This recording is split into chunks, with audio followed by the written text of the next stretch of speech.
हम पढ़ रहे हैं क्लास 7th में सोशल साइंस सब्जेक्ट में पार्ट 11 है ना, जिसका नाम है दिल्ली सल्तनत। तो इसके पहले हमने इसकी एक वीडियो बना लिया और उसमें इस पार्ट को समझा दिया। आज हम देखते हैं इसका अभ्यास प्रश्न। तो देखिए हम इसके अभ्यास प्रश्न को हल करेंगे आज। देखिए अभ्यास प्रश्न का पहला प्रश्न है, निम्नलिखित प्रश्नों के सही विकल्प चुनकर लिखिए। पहला क्वेश्चन आता है हमारा, आगरा को राजधानी बनाया था। तो यहाँ 4 शासकों के हमको नाम दिए गए हैं, कुतुबुद्दीन ऐबक, सिकंदर लोदी ने, बलबन ने, फिरोज शाह। तो इसका सही आंसर क्या है? सिकंदर लोदी ने। ठीक है। दूसरा देखिए, इब्न बतूता किसके शासनकाल में आया था? तो किसके शासनकाल में आया था तो इब्न बतूता? तो इसका आंसर आएगा मोहम्मद बिन तुगलक। फिर तीसरा देखिए, मोहम्मद तुगलक ने सिक्के चलवाए थे। तो कौन से सिक्के चलवाए थे? तांबे के सिक्के चलवाए थे। बलबन ने वजीर के रूप में शासन किया। जो बलबन शासक था उसने वजीर के रूप में कितने साल शासन किया था? तो इसका आंसर आ जाएगा 20 वर्ष। फिर क्वेश्चन दूसरा देखिए, क्वेश्चन दूसरा हमारा, रिक्त स्थानों की पूर्ति कीजिए। पहला देखिए, गुलाम वंश का संस्थापक खालिस्तान था। तो खालिस्तान पर क्या जाएगा? कुतुबुद्दीन ऐबक। फिर जौनपुर नगर खालिस्तान में बसाया, तो किसने बसाया था? फिरोज शाह तुगलक ने। तैमूर लंग ने सन 1938 में दिल्ली पर आक्रमण किया। अलाउद्दीन ने दक्षिण भारत की विजय का कार्य मलिक काफूर को सेनापति को सौंपा। अब आता है हमारा क्वेश्चन नंबर 3, जिसमें है लघु उत्तरीय प्रश्न। तो पहला क्वेश्चन है, तुर्की सरदारों ने रजिया सुल्तान का विरोध क्यों किया? तो सबसे पहले तो हमको पता है कि हम समझाते तब बताते क्या कि रजिया जो थी वो एकदम लड़कों की पोशाक में रहती थी, है ना।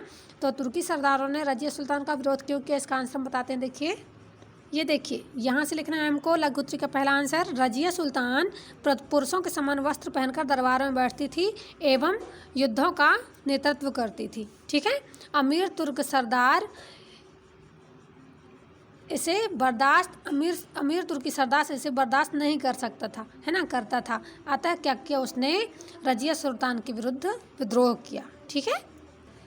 दूसरा क्वेश्चन देखिए, बलबन की लौह रक्त नीति को समझाइए। तो हमको इसका आंसर लिखना है क्या? बलबन की लौह रक्त नीति। तो पहले हम उत्तर डालेंगे और साइड में लिखेंगे बलबन की लौह रक्त नीति और डैश करके उसके बगल में लिखते हैं। फिर ये देखिए, डैश करने के बाद हम कहाँ से लिखेंगे? बलबन ने अनेक विद्रोहों का दमन भीषण नरसंहार और क्रूरता से किया। विद्रोहियों के प्रति अमानुषिक कठोर नीति के कारण उसे लौह रक्त नीति का सुल्तान कहा जाता था। ठीक है। फिर अगला क्वेश्चन देखिए, फिरोज तुगलक के किन्हीं 2 सुधारों को लिखिए। तो हम आंसर डालेंगे और क्या लिखेंगे? फिरोज तुगलक के किन्हीं 2 सुधार निम्नलिखित हैं। फिर उसके बाद हम 2 सुधार लिख देते हैं फिरोज तुगलक के। देखिए कौन कौन से हैं। देखिए हम लिखेंगे फिरोज तुगलक के सुधार में से पहला सुधार क्या आ जाएगा हमारा? उसने हिसार, फिरोजाबाद, जौनपुर, फिरोजपुर आदि नए नगर बसाए। और दूसरा में लिख देंगे सराय, जलाशय, अस्पताल, बगीचे तथा पुलों का निर्माण करवाया। ठीक है। अगला क्वेश्चन देखिए, विजयनगर राज्य के प्रमुख शासकों के नाम लिखे। तो हम लिखेंगे विजयनगर राज्य के प्रमुख शासकों के नाम क्या क्या थे? तो देखो ये हैं, देवराय प्रथम, देवराय द्वितीय तथा कृष्णदेवराय थे। ठीक है। फिर आता है क्वेश्चन नंबर 4, दीर्घ उत्तरीय प्रश्न। तो इसमें पहला क्वेश्चन आता है, अलाउद्दीन खिलजी के सुधारों का वर्णन कीजिए। तो देखिए हम लिखेंगे अलाउद्दीन खिलजी के सुधार, है ना। फिर उसके बाद हम लिख देंगे, यहाँ से पहला आंसर पहला लिखेंगे टॉपिक सैनिक सुधार और यहाँ से पूरा इसका डिटेल लिख देंगे, डील कर देंगे हम। अलाउद्दीन की विजय का श्रेय उसकी सुसंगठित सेना को दिया जाता है। सैनिकों की नियुक्ति उनकी योग्यता के आधार पर की जाती थी। सैनिकों के रूप, रंग, कद, काठी का पूर्ण विवरण रखा जाता था। उसने सैनिकों को नगद वेतन देने की प्रथा को अपनाया तथा घोड़ों को दागने की व्यवस्था की। पुराने किलों की मरम्मत करवाई तथा नए किलों का निर्माण करवाया। फिर अगला है, इसी का दूसरा पॉइंट रहेगा बाजार नियंत्रण। तो अपन को बाजार नियंत्रण का ही पूरा डील कर देना है यहाँ से।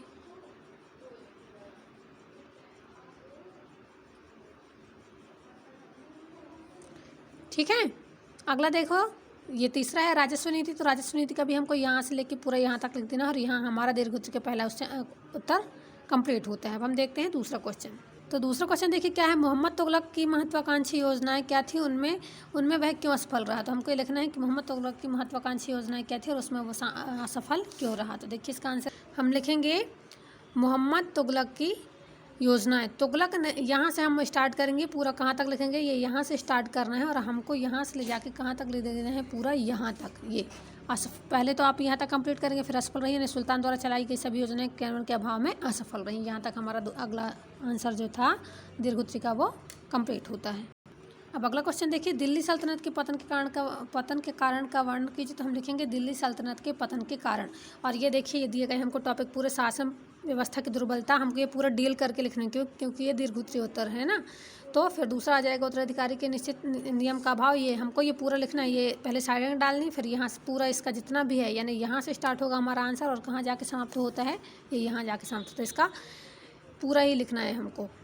आपसी फूट, तो आपसी फूट में क्या लिखना है, मुसलमानों में धार्मिक एकता, ये पूरा यानी कि जितना डिटेल से लिखा हुआ है सब हमको लिख देना, ठीक है। तो यहाँ हमारा ये पार्ट कंप्लीट होता है। आगे हम पढ़ेंगे अगला नया पार्ट। जब तक आप इसको अपनी कॉपी में कंप्लीट कीजिए और नोट कीजिए और याद कीजिए। धन्यवाद।